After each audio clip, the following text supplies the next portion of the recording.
right, and welcome back to another episode. And today joining me is Jerry Sereda. How's it going, man? It's going great. Lots of good stuff going on for us, so I'm super pumped about that. How are you doing?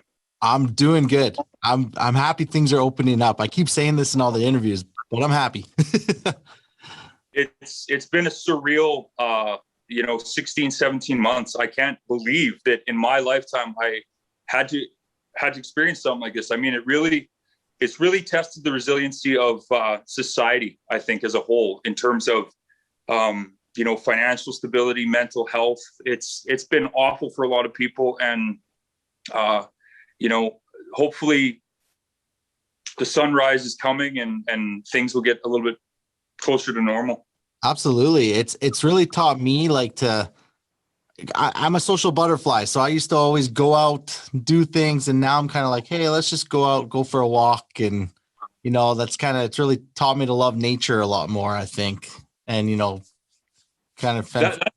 that's a good point. And I think a lot of people, because I'm originally from Manitoba, and, I was back there last summer, and I really got to see a lot of people, being out in nature and moving around to the point where campgrounds, for the first time that I can ever remember, Manitoba's campgrounds were slammed full every weekend. So you couldn't get a place to even go for a picnic, let alone camp for the weekend, right? So it's really taking people back to nature, and that's a good thing too. I think we sometimes forget how beautiful our country is, and we're always dead set on going to visit Europe or Mexico, and our own backyard is beautiful. Absolutely. Yeah. It's I'm doing a lot more in the river valley we have here, and it's I'm loving it. I'd rather do that than go to a nightclub or something, you know what I mean? Absolutely. Alberta's gorgeous. It's beautiful. Edmonton's beautiful. So many things to see, so many things to do, and the people are wonderful too. For sure. My first, it was my first month in Alberta. So I was rocking my Manitoba license plate, just getting settled in. And I parked on the side of the street, and some guy pulled up and he rolled down his window, and I thought maybe I was parked in the wrong place. And so I rolled down my window. I was like, hello. He's like, hey. He's like, welcome to Alberta. I was like, what? He's like, I saw your Manitoba license plate. He's like, you guys are nice people. He's like, we like having you here. He's like, welcome. He's like, hope you have a good time. I was like, did that just happen? I was like, well, I thought we were friendly Manitoba. This trumps anything I've ever seen in Manitoba. So wow. I wouldn't. That's crazy. That shocks me. That's awesome. I know. I said, hey, well, I'm glad to be here. Yeah, that's awesome. Yeah, I don't even know if I would do that. It was a great introduction, and I mean, I was kind of loving the vibe of the city off the beginning, and then that was just the icing on the cake. I was like, yeah, man, I can get used to this place. Absolutely. Awesome. All right, man. All right. For starters, for those who don't know, tell us more about yourself. And you said you're from Manitoba, but tell us a little bit about yourself here. Yeah, I'm a Métis country boy from Manitoba. I grew up about 4 hours north in a place called Dauphin, Manitoba, where we have a Dauphin's Country Fest. It's kind of like, Big Valley Jamboree. It's one of those big ticket events. And so I grew up with country music. I grew up loving country. And I grew up embracing both, the country boy living. We had a farm, and I grew up embracing kind of my Indigenous background, where I was always hunting, fishing, trapping, and learning to live off the land. So that was a big part of who I was growing up. And I started out in music. When I first started, all I sang at karaoke when I got the nerve up was Garth Brooks stuff. So my first paid gig was actually as a Garth Brooks impersonator. Nice. And then, I finally got to one place where I entered a contest, and I ended up winning that contest. And what they did is they paid for me to have an original song recorded. So I got to go into the studio for the first time in my life, record one of my own songs, work with some professionals. And that's really where I love music my whole life, but I never thought of it as a career. That's where I got hooked, was right then and there. I loved every minute of it, and I've never stopped ever since then. So, I've been through a couple of albums in Manitoba, and then I called up a buddy of mine in Calgary, Alberta, Troy Kokol. He's a singer-songwriter, multi-award winner. And I was just asking, I was like, hey, man, long time no chat. I'd like to write some songs with you. And I'm kind of looking for a new producer. Do you know anybody out in Alberta? I'd like to work with somebody out there. And Troy said, well, actually, I'm kind of starting to do a little bit of producing. He's like, would you want to give it a shot with me? And I was like, yeah, I would for sure. So we did a couple of songs. We started out with a couple that we released to radio, a song called Undamn Winded and a song called Don't Mind If I Do, and worked with Troy on those, and they came out better than I could have ever hoped for. And, that was it. We finished off that album titled Don't Mind If I Do, and we released that one. And I moved out to Alberta, and I've been out in Alberta and working on music and working with Troy, and, just moving forward, writing, singing, not performing this past 16 months, but we're looking forward to doing that as soon as we can. I mean, we're chomping at the bit, so to speak, and we want to get out there. Doesn't matter where. If it's a campfire, we'll take it. It's absolutely. At this point, we just want to play. Yep, for sure. Awesome. And you're saying, so you're in Edmonton, or are you in Calgary now? I'm in Edmonton. Yeah. In Edmonton now. Yeah. Perfect. Awesome. And okay, so going with your story a little bit more, you were also a former teacher, right? Yeah, I was a former teacher. Yeah. I taught for many years, and then I took a couple of years off, and I went back to university. I focused a bit more on music. That was around the time that we released another album way back when, and I went back to university and got my master's degree and got my counseling certification, just because I was working with a lot of alternative youth at risk and students who were really struggling with life and with addiction and with multiple problems. So to me, it was important that I had the right skills to be able to support them, which is why I went back and got into counseling. So, I did that for a while, and then I love it. And, I still love working with youth. I still love working with people. Yeah.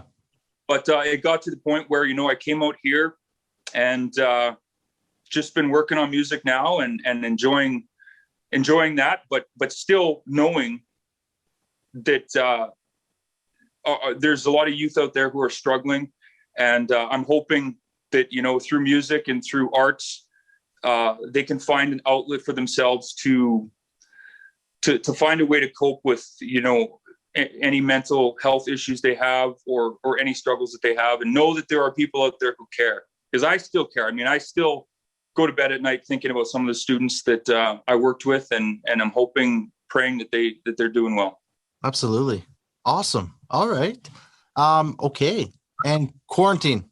Let's talk quarantine. I know we're talking a little bit about it. What do you find were some of your biggest struggles?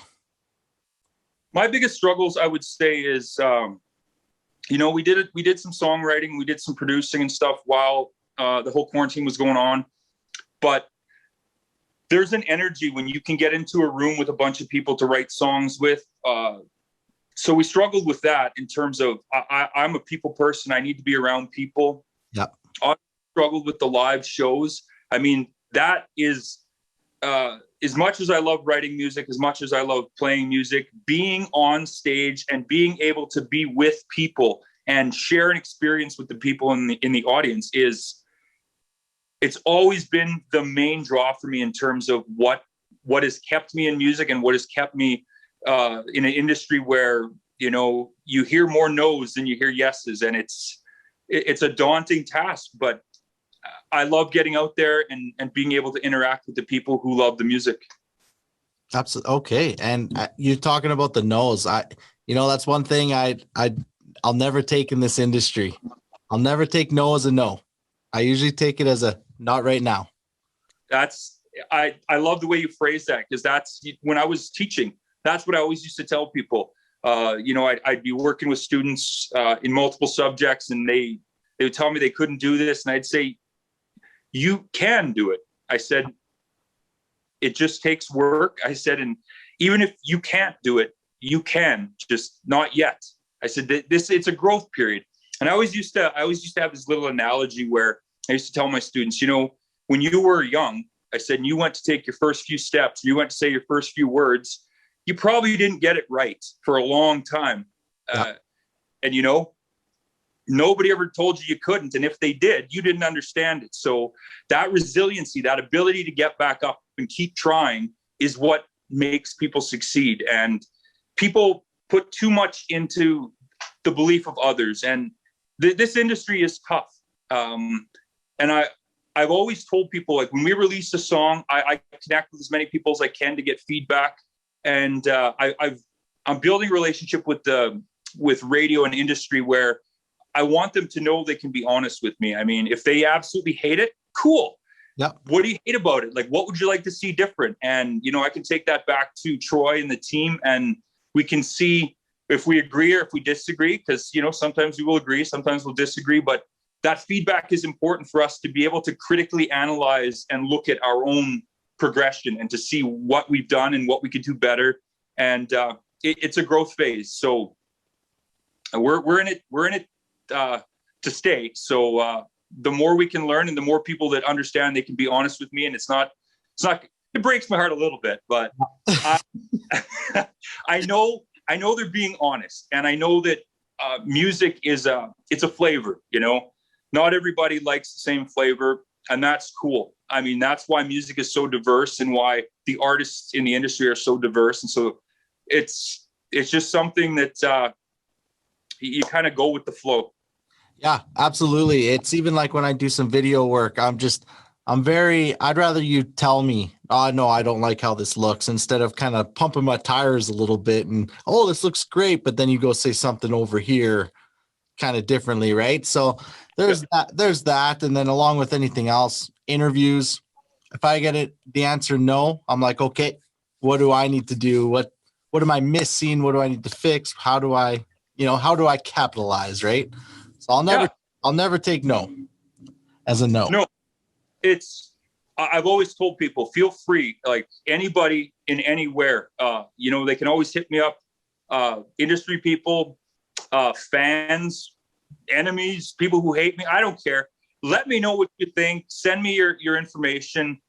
I'd rather you come to me directly than, go on my YouTube videos and post something that's mean and malicious.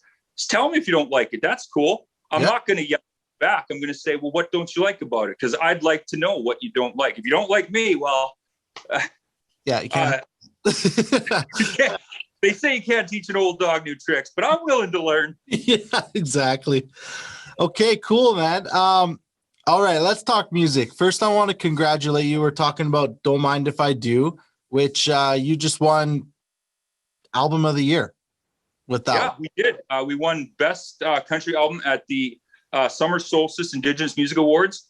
And wow, I logged in. It was a virtual award show, and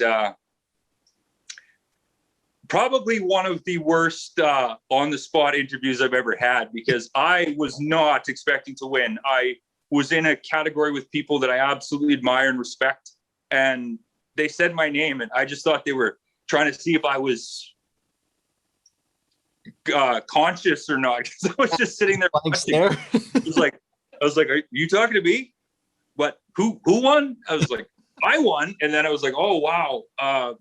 So it was 30 seconds of me stammering on about thanking people and being absolutely in shock. So it was a great way to start off this new, because that was the first project I did with Troy, and that was a great win for both of us to the first album that Troy fully produced, and my first attempt working with him, plus my first time winning country album. So it was a lot of firsts, and it was a lot of awesomeness, and that was a great way for us to kind of start off our summer promotion.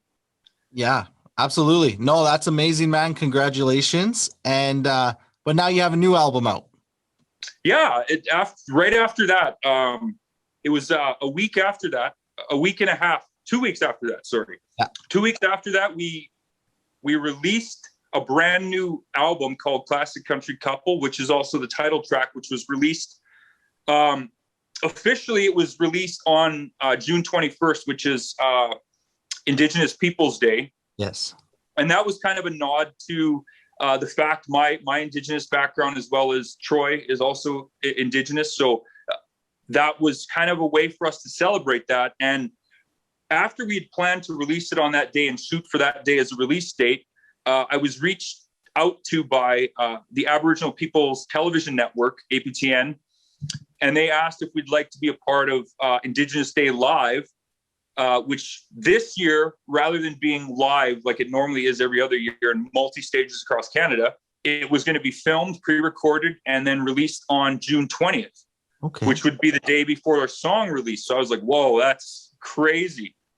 So we went there, we performed, all pandemic protocols in place. I mean, we were all masked up. Yeah.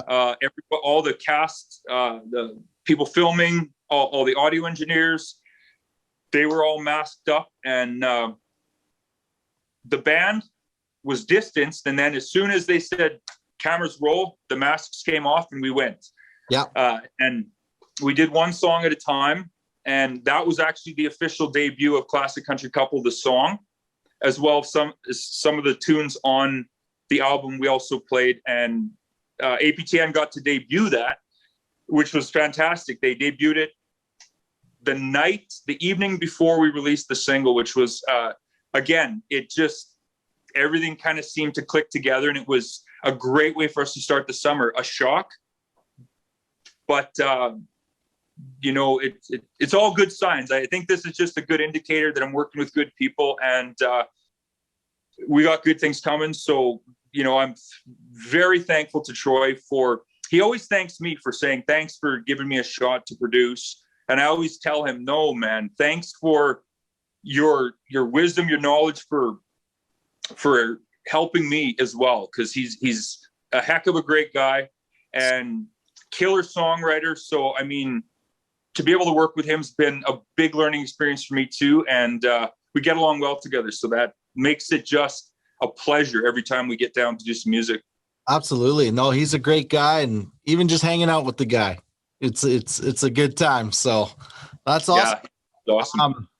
Sweet. Okay. So tell us a little bit more about the album, kind of what it's about and how it all came together. It was kind of some songs that when I first connected with Troy, we started talking right away about songs, and we started planning times to write songs, and we had some songs to kind of do the Don't Mind If I Do project. So that was already, we were working on that. But while that was going on, we were thinking about this new project and we were moving forward with it. So we started out trying to do some Skype, because I was in Edmonton, he was in Calgary. We would Skype once a week and we'd try to write some songs, and we were doing okay. I think we wrote a couple of them, but it was a really, really slow process. So, you like to have as many songs kind of in the can as you can get, so that when it comes time to decide what's going to make the album, what's not, you have a good selection to choose from. So absolutely. Finally, Troy said, okay, I have an idea. He's like, you come down to Calgary for the weekend. This was pre-pandemic. You come down to Calgary for the weekend. He's like, stay at our place. He's like, I'll invite over some of my songwriter friends and we'll start writing. So the first time I went there, I think it was me, Bobby Wills, and a couple of other people. And we had a couple writing rooms going on where I wrote with a group of people in the morning, and then I wrote with a couple people in the afternoon. We did that Saturday and we did that Sunday. So at the end of the weekend, both Bobby and I walked away with, 3 or 4 songs that were written. Wow. And we did that a couple more times. And each time we went, it seemed like there was more writing rooms and there was more people involved. So, the next time I went, there was a whole bunch of songwriters and a whole bunch of established artists and multi-writing rooms. And some of the writing rooms had people Skyping in from Nashville. And again, we did that a couple times. And every weekend we would walk away with 3 or 4 songs. So, you know, after doing that 3 or 4 times, we had 20-ish songs, which is a great number to choose from, where you can go back and say, really like this one, not really sure about this one. So that's kind of how we pieced together the Classic Country Couple album. And we put everything together. And it just kind of all fit. It's kind of, I would think, the progression of my music, because the album starts off with a song that we released to radio, Trailers Rockin', which is really a party anthem. And it's followed up by, like, it starts moving through the progression of songs that we'd released. It takes you from that party to some lost love, to some found love, to, you know, Classic Country Couple, which is our title track. And it was, I like to think of it as me letting people know, because I took a hiatus from releasing albums in between Turn the Country On and writing with Troy. So I wanted people to know that if you go check out my Turn the Country On album, you got a lot of party songs on there, and Morning After the Night Before, I Ain't Learned Nothing Yet.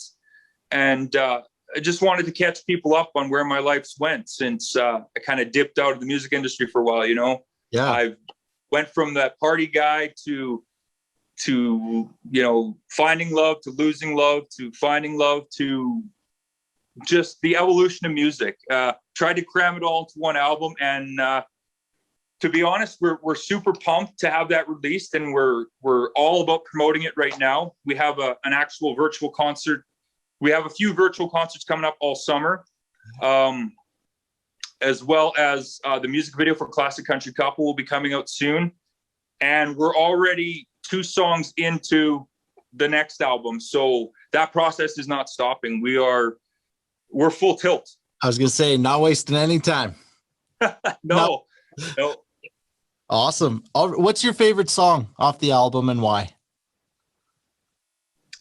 My favorite song off the album, I think it's a toss-up between Classic Country Couple, which not only is it about a classic country couple and about that guy speaking to a woman that he sees kind of being mistreated by a guy and saying, you know, you deserve better than that. Because I've seen that a lot in my life, where I've had some girlfriends where, you know, you see them with their boyfriends, and it just, they deserve better than that. And absolutely, it's that song really resonates with me, because my grandmother and grandfather were together from teenagers right up until they passed, and they never stopped loving each other. You know, I remember my grandfather got sick to the point where he was in a home and he couldn't really speak. But, you know, for 7 years, he was like that. Couldn't really communicate even physically with people. Wow. But my grandmother never missed a day. 7 years, that love continued. She was there every day to see him, never missed it. And that just showed how much that love was between them. And that's why Classic Country Couple was the title track. Like, it's kind of a shout out to my grandparents, and I know they're looking down, encouraging me and wanting me to keep going forward. My grandmother's the one who taught me my first guitar chords. Oh, wow. She was always the first one to say, did you write any new songs? Play them for me. Oh, I didn't write any new songs. We'll play something old. She was always there pumping me up. Wow. That's amazing, man. Amazing. Well, yeah, that song. And then a quick one is You Got It, is another one of my favorite tunes of that album. It's a tune that I wrote with Troy Kokol and a guy from Texas, Willie Mack. Okay. And it's a very, very simple, basic song about a guy telling a girl, you know, everything about you is what I love. Like, don't know what it is, but you got it. You got it, just everything. You know, your smile, your laugh, the way you move, the way you talk, the way you, just everything about you is you got it. Like, and that one, I just loved its simplicity. And that was one of the ones that we talked back and forth about. because, I know in discussions we said, well, we have better songs lyrically, but I said, no, man, I love the simplicity, and I love that open honestness of one guy just telling a girl, everything about you is what I want. And that you don't have to be a poet to say that. You just have to mean it. Absolutely. Okay. And that one, is that one about someone specific? That one is about somebody specific. Yeah. It always is. There is always somebody specific. Yeah. Do they know? They know. Yeah. Oh, okay. I'll leave it at that. I won't dig too far. All right, man. I'm going to dig a little deeper, I guess. You've had some great success in the past. You're having great success now. However, we were talking earlier, and you've had some troubles with producers, managers, finding team members. But what I want to know is what kept you going to come to find this team that you have now and having the great success? Because I know in the industry, when someone has someone that just kind of treats them like crap or whatever, they think everyone's like that in the industry, or they just want to quit. They're crying. They get told bad news. So what kept you going to kind of, and this is a story that I don't often talk about, but people wonder why I disappeared for a while. And it wasn't because I didn't have people I could work with, but you're right. I got frustrated with the people I was working with, and it was no longer an enjoyable experience for me because they were trying to shape me. They were trying to mold me. Right. They were always like, where's my money? Like, it was really, really driven by the wrong engine. So I'm not that person. I'm a caring person. I like to work with caring people, and I like people to care about the music and about the people involved. So I really got a sour taste after that. And I did disappear for a while. And I said, I can't do this right now, because I personally felt that when I was hitting the stage, I wasn't as passionate about it at that time as I was when I started. And to me, that meant a whole lot, because if I can't be honest with the fans, then I'm really hitting bottom of the barrel, right? Because that's everything. Without the fans, without people listening and coming to your shows and enjoying your music and following you and encouraging you to do better, you're not going to go anywhere. Yeah. So I disappeared, and it took me a while to kind of, I went back to focusing on teaching and focusing on bettering myself as a person. And, I started working on some other projects again, and I never did fully give up. I tried different producers, but the passion just wasn't there. And then when I started working with Troy, I mean, wonderful. Him and Joni, his wife, super wonderful people that you want to be friends with, people that you want to stay in touch with, people that, they'll reach out to you if they think you're having a bad day just to check in on you. Like, really good people. And when you're working with good people, when you have good people around you in your team, yep. You know what? I'm back to loving every minute of this. The successes, the failures, the right flops on your face. It doesn't matter. It's an enjoyable experience. And every time, even if I get a little frustrated about something, which isn't often, Troy will be like, Jerry, we're doing well. He's like, these wheels turn slow. He's like, as long as we keep making music, he said, that you and I are passionate about and that you and I love, he's like, the people around you will love it too. He's like, and that's what's important. He's like, so I love that he keeps being a factor in grounding me again and saying, let's keep the eyes on the prize, which is good music.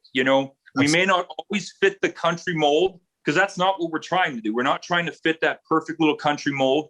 Yeah. But we're testing the boundaries, and we're making good music, and we're loving every minute of it. So I love when he reminds me that, because I'm like, yeah, you're right, Troy. I get it. Let's for sure. Yeah, because you guys are moving together. It's not like you're saying you have producer here, manager here this year. So that's great, man. Good to hear. I just wanted to find out like what kept you going to come back. And it's that passion. I mean, I grew up with music. Music has always been important to me and my family. So music for me never stopped, but giving my music to the world, I needed to wait until I was super passionate about doing that again before I could bring it forth to people and know that when I hit the stage and when I write a song and when I sing a song, I'm being honest. I'm not lying to people. Right. Where I felt previously the direction I was heading was kind of a false facade. It wasn't who I was. It wasn't who I wanted to be. It was what others wanted me to be. And I wanted nothing to do with that. So I was always there. I just needed to find the right people to understand my dream and share that with me to move it forward. Perfect. All right, man. With all this success, new album, what's next for you? We're going to work this summer on promoting this single, getting the music video out, getting some virtual concerts out so people can connect, work on booking some live shows for the fall so people can see us in person. Perfect. And as I said, we are full steam ahead, thinking about, working on, and planning the next project. So all of that it's in the works, it's in the mix. And I can't wait to share that with people. But for right now, our focus is this album and this single. And it's different, but I hope people enjoy it because that's what you're going to come to expect from us is we're going to try a little bit of this, a little bit of that. And as long as we enjoy it, I think people will too. Cool. All right, man. Last thing, tell everyone where they can find you on social media. The best place to find us on social media is go to jerrysereda.com. That's JERRYSEREDA.com. All links to all social is on there. Facebook, Twitter, TikTok, Snapchat, Instagram. Feel free to add us up on 1, 2, all of them. And if you send us a message, it'll come to me. I will respond because I'd love to hear from you. I'd love to know what you have to say. Even if you want to say hi, if you want to know where to find more about us, you can ask me that too. I'm on open book when it comes to answering questions. Perfect. Love it. All right, guys, go grab his newest album, Classic Country Couple. And Jerry, man, thanks so much for taking the time today. Thank you. It's been a pleasure chatting with you today. And I really appreciate this opportunity. And, I'm looking forward to seeing everybody live very soon. Absolutely. Yeah. Let's stay in touch. And you're working lots with Troy. I see Troy every now and then. So I'm sure we'll run into each other at some point. I'm sure we will. Oh, all right, man. Well, you take care and we'll talk soon. Sounds good. All right. Have a good one.